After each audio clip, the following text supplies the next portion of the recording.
I think that my depth and my goofiness triggers people simply because they don't understand why I am the way that I am. And truthfully, man, you would really have to hear my own my entire life story to be able to fully understand why I am the way that I am. And um for starters, I know that I'm very humble, and I don't try to be, but my environment as a child made me this way. And listen, I don't think that I have it all in life, but I definitely know that I have way more than I've ever had in my life, and this is a creation of my own. I really want to say that people have helped me, but the truth is, people have not helped me in the way in which I would have loved to be helped. And even though I don't have the perfect relationship with my mother, my mom has been there whenever I have asked her, especially as an adult.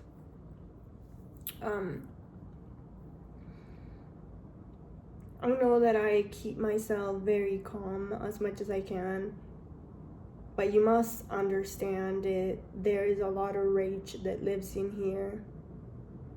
And I mean so much that I swear to you,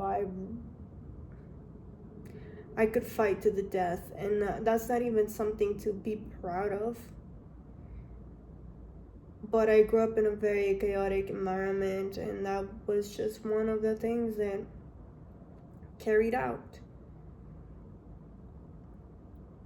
To give you or to explain to you a little bit of a picture is, I grew up in Honduras.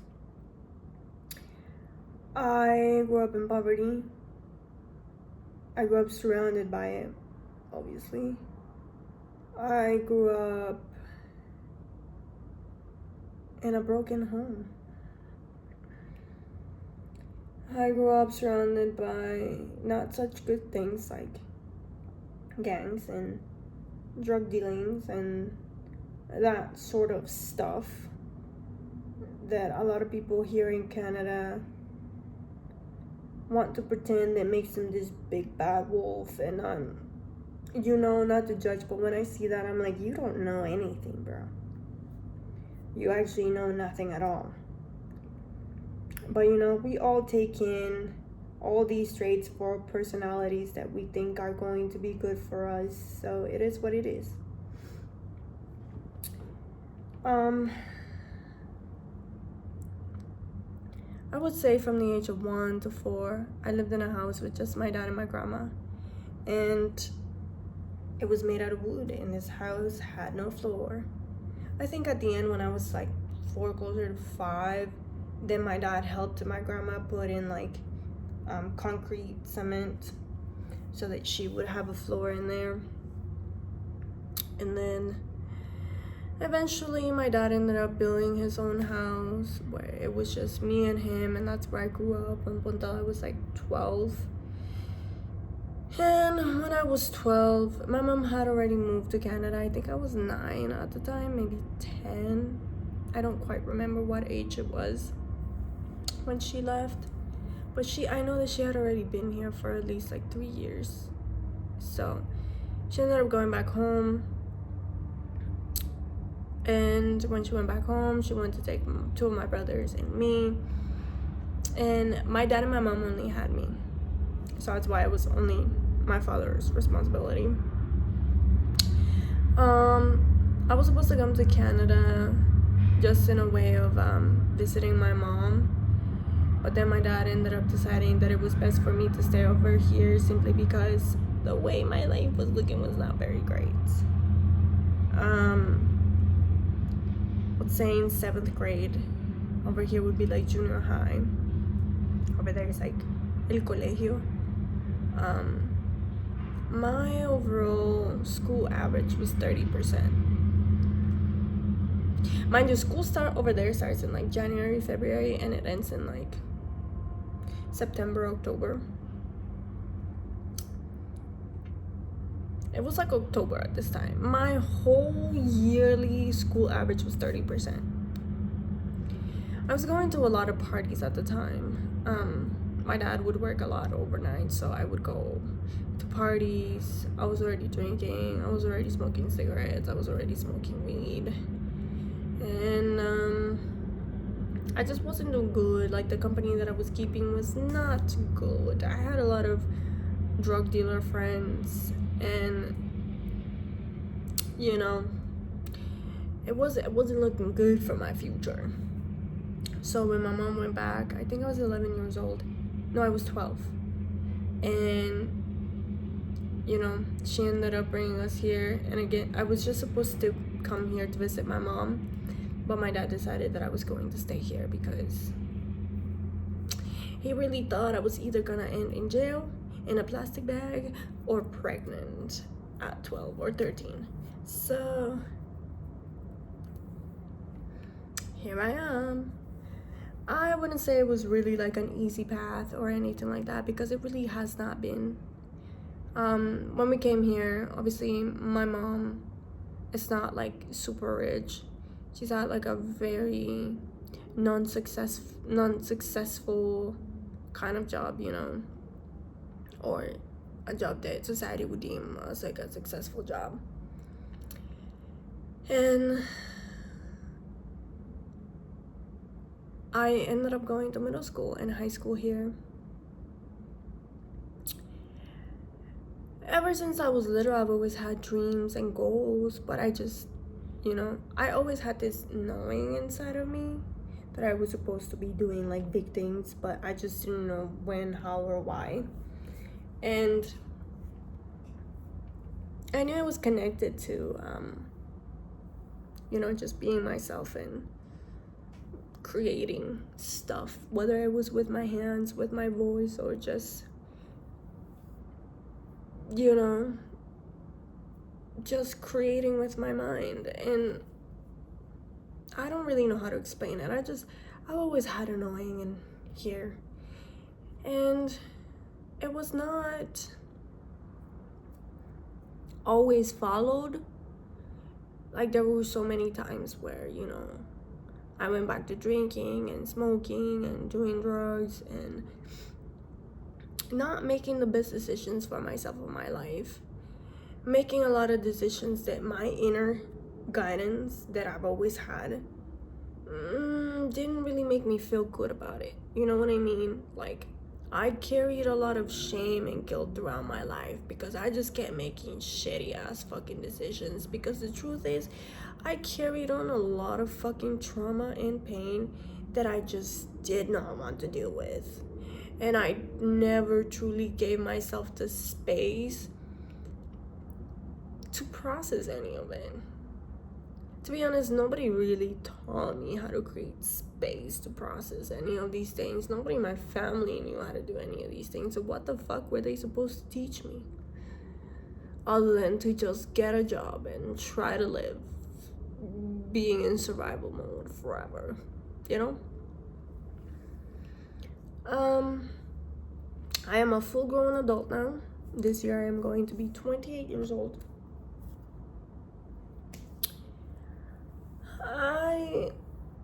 I am not where I technically want to be, but I know that I'm making my way there. Slowly, but surely. And I think in the past I really wanted things to happen so fast. And now, you know, the last thing that you have is just surrendering to the way of life. You know, there was this man who ended up receiving an award, and he ended up talking about how, like, there was 3 most important things in life, and it was to surround yourself with people who, when they see you, their eyes light up, and 2, that the fastest way to get to where you want to be is slow, and that the top of a mountain is the bottom of the next one. And I swear to you, bro, that shit is so real, because there's a point where you really have to take a step back And you have to allow yourself to live, bro. Like, you just have to allow yourself to live while you're pursuing your soul's desire. Because when you don't have power over time, you can't speed these things up. You have to let the course of life take its course. Wow, that sounds so cliche. But it is the truth, man. And I've had my ups and downs. And my ups have never lasted as much as my downs. Up until recently, I had to figure out a way and how to allow myself to have space to process who I really am. You know, all the trauma, all the baggage, all the darkness, all the pain, everything that's been passed down to me through my DNA, through programming, through my parents, through my family, through the environments that I grew up in that had so much power over me and I didn't even realize, you know? And it's taken a long time. It's taken years, bro. And I still don't think I am necessarily where I want to be, but I'm getting somewhere. And when I look back, I see so much change within me to the point where it's really starting to reflect outwardly. Obviously, I'm not perfect. I'm a very flawed human being. But I can see that I glow differently. I speak differently. I see life so much more different than the average person that I'm surrounded by, you know? And this is why I'm so deep. This is why I'm really humble. Listen, I don't really know how to explain this, but I swear to you, in the core of me right in here, whatever guides me, it guides me intentionally. And I don't like to fall into the whole religion type of thing because that is not my thing, bro. As a woman, I genuinely don't, I know for a fact that isn't for me. There is an inner guidance in here that I know is divine, that I know it's God. And now that I've learned how to have a proper relationship with it, I don't feel the need to be looking for it outside of me. And this to me is a superpower. A superpower that not many allow themselves to have a relationship with. And they're constantly looking for it outside of themselves. And I truly do believe that a lot of people that don't know how to forgive themselves and how to go through the whole process of guilt and shame for your actions and who you've been as a person. And also not wanting to be accountable and responsible for all of these things. So they feel the need to look outside of themselves for this whole savior. I don't think anything outside of you will ever save you. So I hold myself to a great standard. And I definitely hold myself to this higher place where I don't think that I'm above anybody, like at all. And I also understand that everybody's going to die. And if everybody's going to die, then everybody's life is just as valuable. Even if I don't give a fuck about them or they don't give a fuck about me. We're all just fucking around and having this, whatever this experience truly is, man. and we're all just trying to make the best out of it. With all the rules and insanities placed in it, I don't think I want to fall under a title. I don't think I want to fall under a fucking box. I can see how different I am from people. And yet, I don't find myself to be better than they are. Like, at all. And as of recently, I've been coming to understand that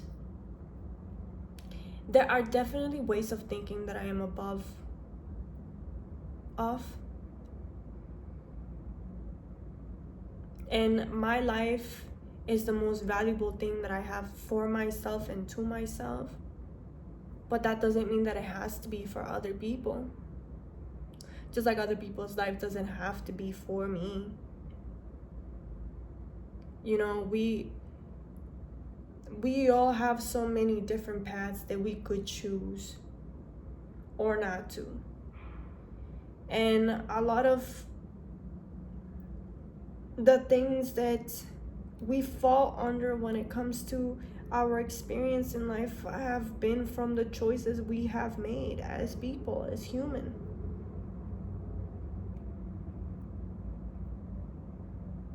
I think I'm special to me. I think I'm I don't think I know I'm special to me. I'm magical to me. And if I can have this inner guidance inside of me that it is so magical and powerful, then I am magical and powerful because it does come from me. It is me. I am it. Whatever it may be.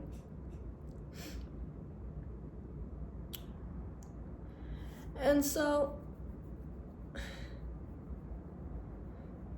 through my experiences,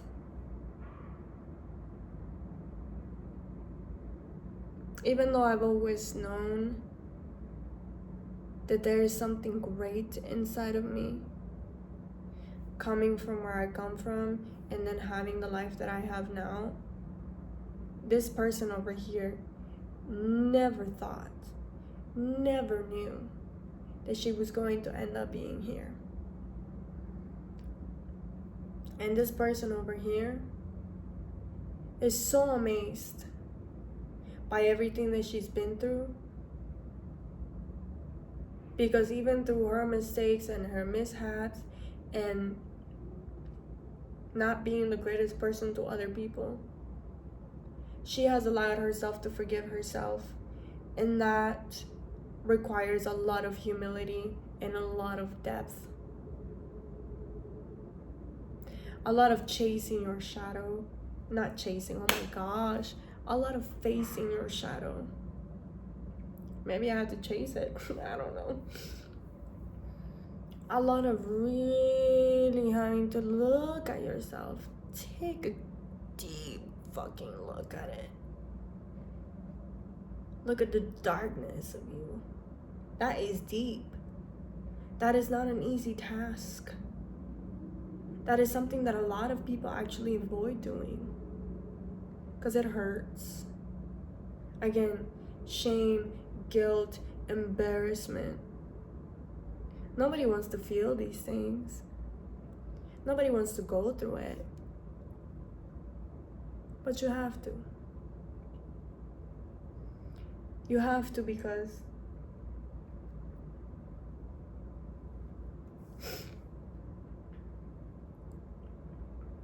there are people that I have hurt who will never, or maybe they will forgive me, but they'll never see me as this good ass person, you know what I mean? Because the pain was real, and even though I may be sorry and maybe I have changed, I don't get to heal any of that for them. Just like everybody who's ever hurt me. Listen, I love, and I love deeply, and I will always forgive, and I try my bestest to forget because I don't want to carry shit. but you will never be in my life again. If you change, that's good for you, you know? But I don't ever want to give you the opportunity to treat me in that way again, so I understand. And again, it takes a lot of humility and a lot of depth to be able to get to this place.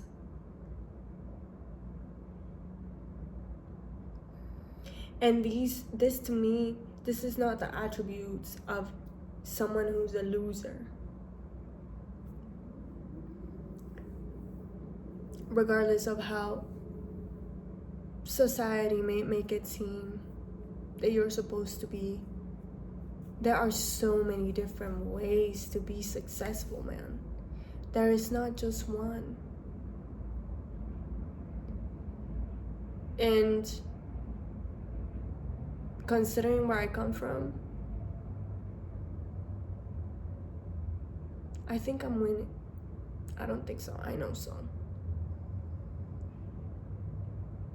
And I would say that it's not really about winning, but it's about becoming better and doing better and just creating a space where you can just be at peace with yourself and where you're at. That to me is true success. And other people don't have to see it that way, like at all. If anything, I'm so used to being judged. Like, I feel like I've been judged my entire life that now when people do it, I just know that it's just a part of life. A lot of people are really unhappy with themselves. And when you come from not having much to allowing yourself to build everything that you have now,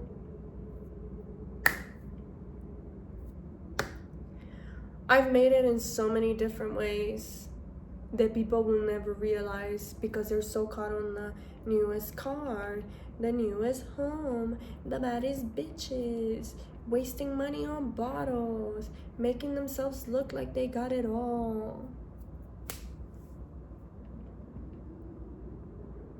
When in reality, having it all really comes from here. Being a winner is a choice, just like being a loser is a choice.